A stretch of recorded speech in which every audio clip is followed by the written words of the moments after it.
absolutely embarrassing. I don't even know where you begin to pull that apart, to be honest. And I know that in a game like that, form tends to go out the window, so you can look past it a little bit and think that maybe we would give a little bit more. I think our expected goals was about 0.2, and that tells you everything you need to know about how we played in that game. And Arsenal are a very good team. Look, Arsenal are running away with it, and they genuinely look like they could go and win the league here. Like, I'm not even hiding from that, but that was hopeless. That was absolutely dreadful, and it could have been more. And it just is one of those things as well, because it's like written with Eze. You know, Eze was so typically going to turn up in that game, but to turn up and score a hat-trick, and knowing that they could have actually probably scored more goals as well, that's just a reflection of where we're at as a club, where we're at in terms of luck, but where we're at in terms of the quality in the team as well. Because people talk all the time and they go, oh, well, you know, yeah, but we got Simmons and they got Eze. Simmons didn't start today. Like, there's no debate between Eze and Simmons, at least now, because he's not adjusted to the league, and he's not ready. And I'm not gonna kick up a fuss, and I'm not gonna go crazy, but I'm gonna be extremely annoyed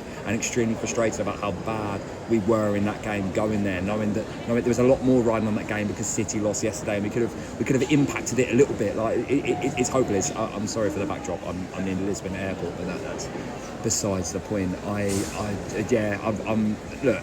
People are going to sit there now and they're going to start going, oh, Thomas Frank isn't good enough. The squad's not good enough. It's not. We have no superstars in this squad. I mean, this is the first time we've had a game without a Son and a Kane in the team.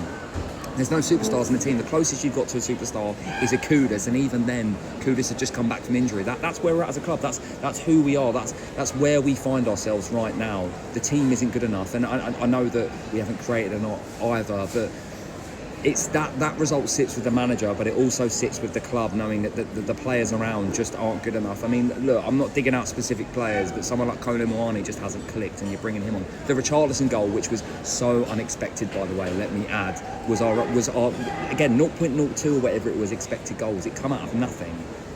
That's not positive.